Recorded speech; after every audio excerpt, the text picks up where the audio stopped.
Edu Sikar में आप सभी का स्वागत है। तो चलिए आज शुरू करते हैं नई एमसीक्यू सीरीज। इस वीडियो में यूजीसी नेट के 2021 और 22 में जो प्रीवियस ईयर क्वेश्चन आ रखे हैं प्रैक्टिकल थ्योरी के शिफ्ट 1 और शिफ्ट 2 को अच्छे से एनालिसिस करेंगे और साथ ही हम जो टॉप क्वेश्चन उस एनालिसिस के बेसिस पे बनते हैं, जो चांसेस है कि आपको एग्जाम में ऐसे ही क्वेश्चन पूछे जाएंगे, वो इस वीडियो में सॉल्व करेंगे।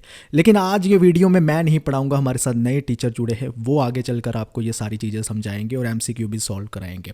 तो लाइक बटन पे क्लिक करके उनका स्वागत कीजिए, उनका हौसला बढ़ाएं आप। अगली आवाज़ अब आप उनकी सुनेंगे। So let's begin with the analysis first. अगर सब्जेक्ट वाइज एनालिसिस किया जाए तो ईयर 2021 में शिफ्ट 1 में 12 और शिफ्ट 2 में 14 क्वेश्चंस पॉलिटिकल थ्योरी से आए थे और 2022 में शिफ्ट 1 में 15 और शिफ्ट 2 में 13 क्वेश्चंस पॉलिटिकल थ्योरी से थे। So we can analyze the importance of this particular topic. अगर पैटर्न वाइज एनालिसिस किया जाए तो सबसे ज्यादा रिपीट होने वाला पैटर्न है डायरेक्ट क्वेश्चंस का। टोटल 21 क्वेश्चंस रिपीट हुए हैं as direct questions in year 2021 and 22. 12 multiple answers pattern, 13 statement based pattern and 10 paragraph based questions. Topic wise analysis किया जाए तो हम अपने सिलेबस को दो पार्ट्स में डिवाइड कर सकते हैं, political concepts and political traditions.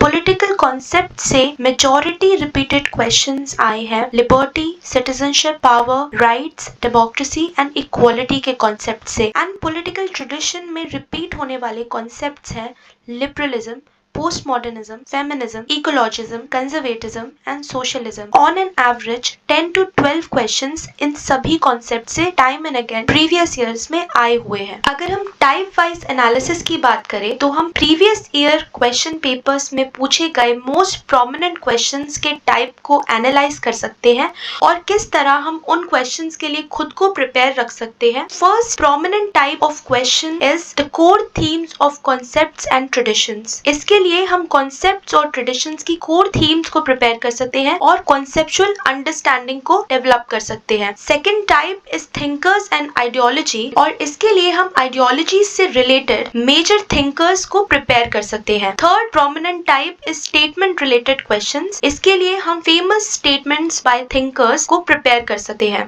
अपनी एक्सपेक्टेड क्वेश्चन सीरीज को स्टार्ट करने से पहले I recommend to join our all India online test series. Gives you 10 full syllabus subject unit wise tests, 100 questions in each test, 1000 plus questions to solve with 300 plus topics and answers with detailed explanation. For this, do visit our website www.eduseeker.in. So let's begin with our questions.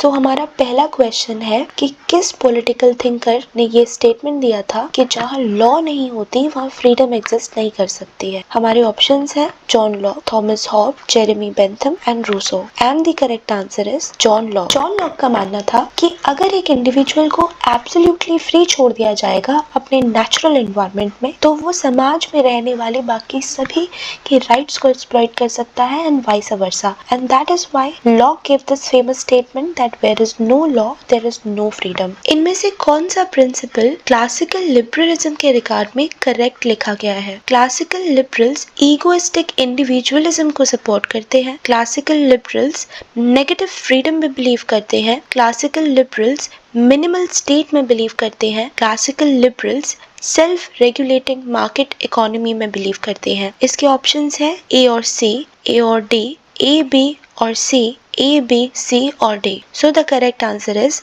A B C D. ये सभी options correct है।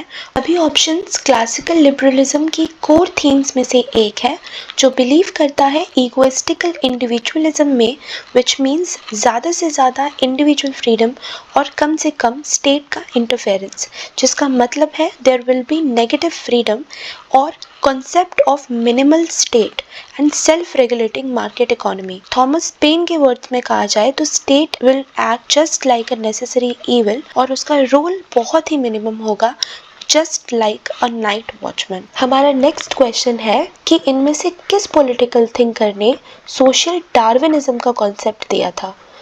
Emily Garner, Thomas Huxley, George Eliot या Herbert Spencer? तो इसका correct answer है Herbert Spencer. Herbert Spencer ने social Darwinism का concept अपनी book the man versus the state में दिया, जिसमें उन्होंने चार्ल्स डार्विन की थ्योरी ऑफ नेचुरल सिलेक्शन को सोसाइटी पे अप्लाई करते हुए बोला कि सोसाइटी में भी वही सर्वाइव करता है जो कि सभी से ज़्यादा फिट होता है सर्वाइव करने के लिए।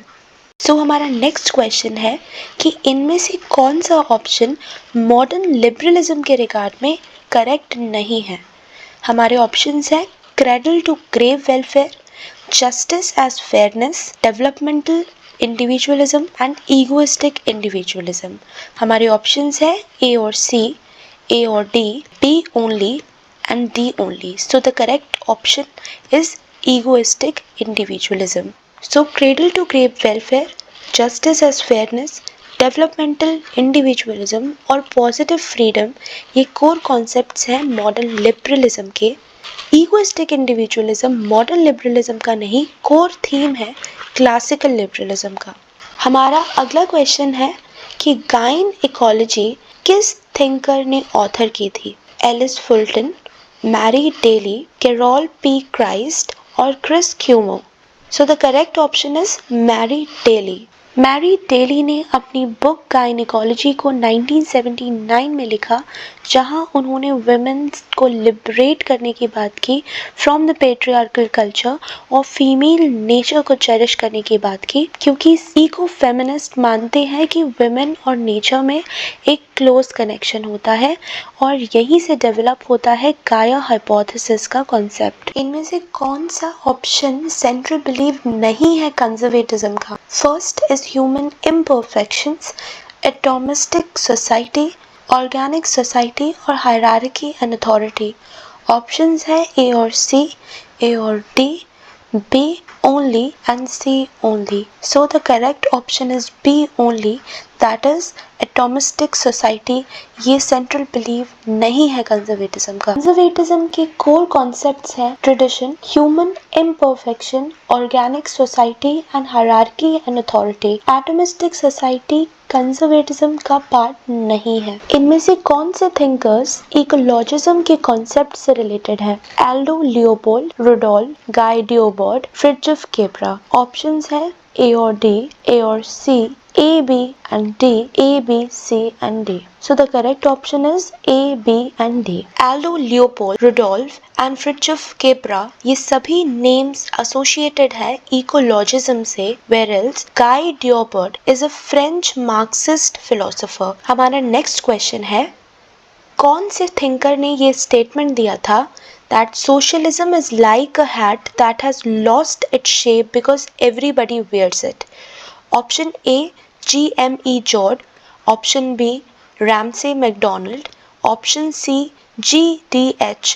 Cole, Option D Prodho। And the correct option is C.M.E. Jord। C.M.E. Jord ने ये स्टेटमेंट दिया था कि सोशलिज्म एक ऐसी हैट की तरह है जिसको इतने लोगों ने पहना है कि उसका शेप ही बिगड़ गया है। इट इम्प्लाइज कि सोशलिज्म को डिफाइन करना एक एक्सट्रीमली चैलेंजिंग टास्क है, क्योंकि there are endless varieties of socialism. कुछ कंट्रीज जैसे guild socialism, Fabian socialism, Marxian socialism है। Sister Outsider, essays and speeches किस फेमिनिस्ट से एसोसिएटेड है।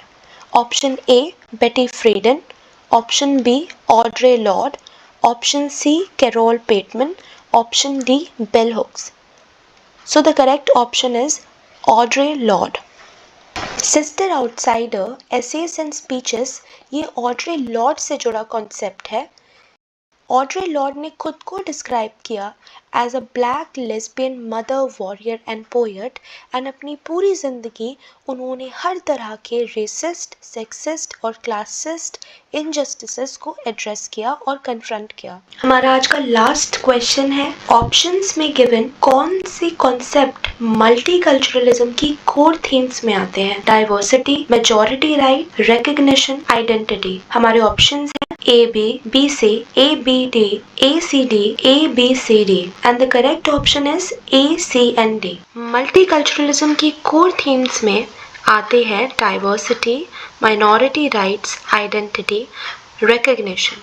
मेजॉरिटी राइट्स नहीं, माइनॉरिटी राइट्स रिलेटेड है कॉन्सेप्ट ऑफ मल्टीकल्चरलिज्म से। आप अपने स्कोर्स को हमारे साथ शेयर कर सकते हैं नीचे दिए गए कमेंट बॉक्स में और हमें बता सकते हैं कि सेशन कैसा रहा, डिफिकल्ट, मॉडरेट या इजी, और अपनी प्रिपरेशन को इवैल्यूएट कर सकते हैं। Thank you so much.